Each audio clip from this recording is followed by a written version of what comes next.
Deux femmes voilées s'attaquaient au couteau à Paris.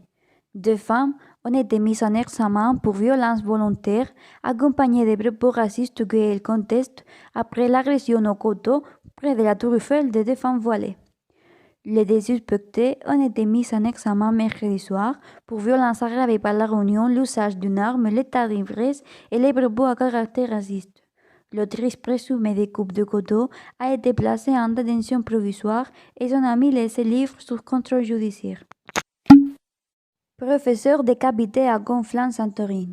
Un enseignant a été retrouvé décapité en pleine rue dans cette commune du département des Yvelines à proximité de son collège et son agresseur abattu par la police.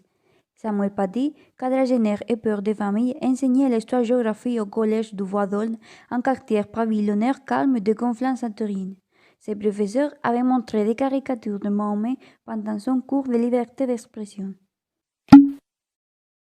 La France se préparerait à un reconfinement à grande échelle d'un mois.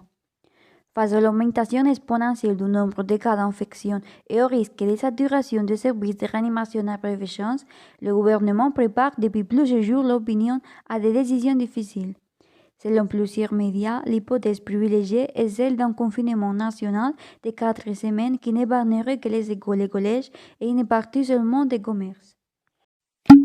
L'aéroport Roissy-Charles de Gaulle détrône Heathrow et devient numéro 1 en Europe. L'aéroport parisien a dépassé de peu son homologue londonien en nombre de passagers transportés depuis le début de l'année.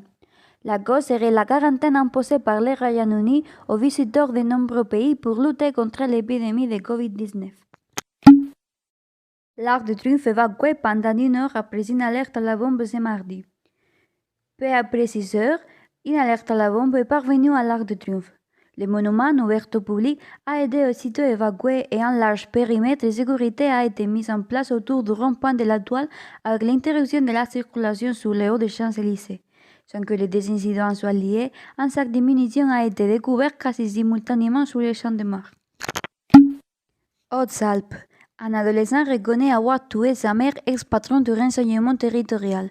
Les cadavres de la jeune retraitée avaient été retrouvés mardi à son domicile. Son fils de 16 ans devrait être mis en examen ce mercredi dans la soirée. Mardi, le corps de Martine Bertrand a été découvert chez elle, coincé entre une porte-fenêtre envolée, un sac plastique sur la tête et une corde enroulée autour du cou. Un trentenaire soupçonné d'avoir agressé sexuellement des femmes qu'il contactait pour un emploi. Un homme de 38 ans, habitant à Lyon, a été arrêté lundi matin à son domicile. Les enquêteurs le soupçonnent d'agression sexuelle, de faits qui auraient été commis en 2018. L'individu procédait de la même façon. Il avait pour habitude de contacter des jeunes femmes sur des sites internet dédiés aux recherches d'emploi en leur proposant de travailler pour lui. Lorsque les victimes se rendaient chez lui, l'homme essayait de les embrasser sur la bouche. Emmanuel Macron garde l'espoir de célébrer en famille Noël et les fêtes de fin d'année. Le président a expliqué espérer d'ici 15 jours pouvoir rouvrir certains commerces dans cette période si importante avant les fêtes de Noël.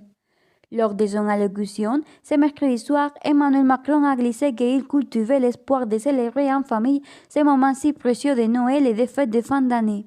Le président a annoncé un confinement national à partir du vendredi et jusqu'au 1er décembre.